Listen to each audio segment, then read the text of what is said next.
Issuing materials from stores using the multiple stock issue function. So rather than using the dashboard facility for a one-off issue, this is designed for walking around stores, scanning the requested items and then popping them in the basket and then getting them issued to your job cost. Now, before we demonstrate that, I just want to show you a bill item and its job cost as it stands at the moment. So if we go to a standard item that we have in our contract, so you can see at the moment we've just got a couple of items booked into there, showing against our job costing for that one item. So if I go back to my dashboard. Right, so now we've been given a sheet and asked to get together the items that are required for this item. So we just go to the multiple stock issue function. And then using our stock scanner, we need to say, first of all, who are we issuing the items to? So that could be a site joiner if they're being taken out of the premises, or it could be a joiner in the workshop that's asked for the items. So we simply scan their identity, and then we need to scan the contract number or the contract number or the bill item that the item is for.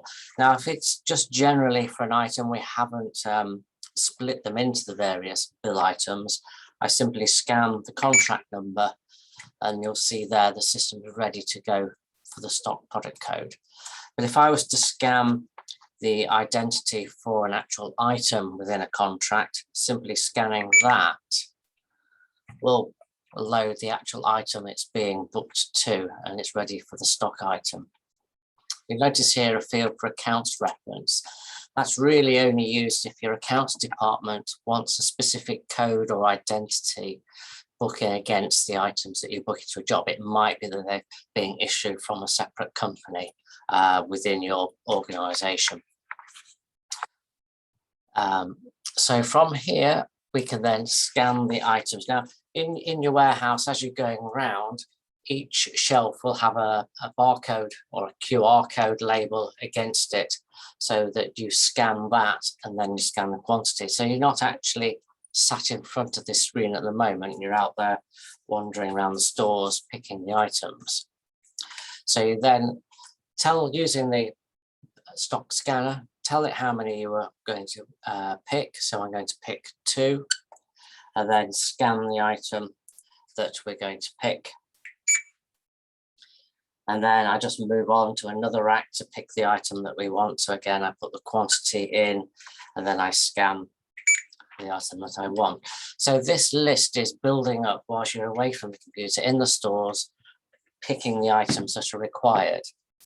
You'll then come back to this screen and double check that these items are right. Now, it might be that you've mistyped an item. You're thinking, actually, there was 7 of those required, not 5.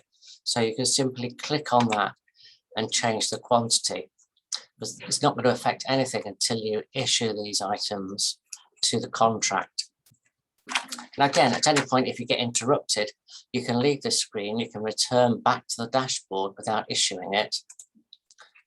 It will tell you that they're going to remain on the listing, and then you can go and do other works.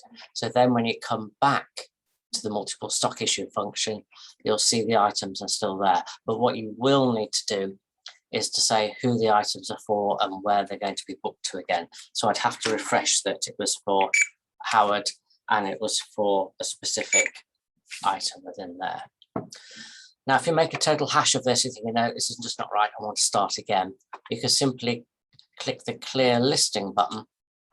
It will check that you want to do that, and we can click OK. If we say, no, actually, no, I don't want them all to go, click cancel. I only want one item. I can click the one item, then go to the bottom here and say remove selected items from the list. And that will just remove the one line.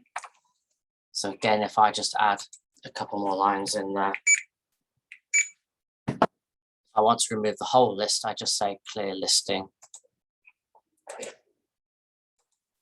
and it will clear everything. It will still keep the actual item I'm booking it to. So if I now go back, put the items in that I want.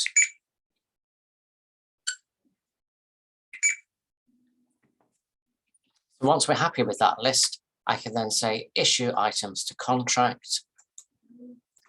Just confirms that I want to do that. Click OK. You've got an option to print a transaction sheet. And I say no, we don't want that. And the items have now been booked to that job. So if we go and have a look at that, if I return to the dashboard and then go and look at that particular item, double click on it, detail cost, you'll now see that we've got the hinges and the cylinder lock added to our contract, which now adds to our job costing. Now, if one of those wasn't required, let's say we issued 6 of those and 1 was returned, it wasn't needed. I simply go back to my dashboard.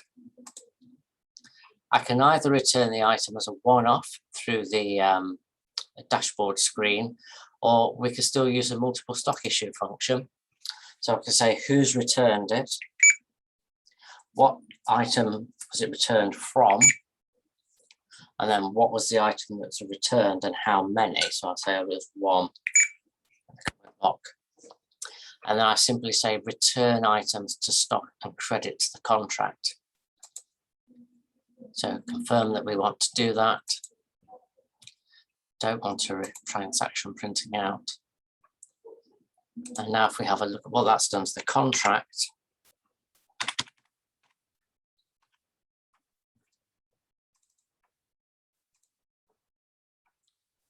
you'll see now if I just expand that column that we've got a stores return, 1 return from Howard from that particular item, and it was a cupboard lock. And obviously that adjusts my job cost for the item as well. Now, if we look at how that's affected the stores as well, so if we go out of this and go to view material stock, and we look for that particular item, so ESTLOC, search for that. You'll now see that the stock is being decreased, and if I view the stock usage, you can see now that we issued 6 to Howard at that time, and then we can also see that Howard returned 1 as well. So we keep here a complete stock audit of the items as well. And that's all there is really to the multiple stock issue function. As I say, it works exactly the same way as the one-off materials issue for general stock, but designed for you walking around your stores and then selecting the items and scanning the codes that are being issued to the job.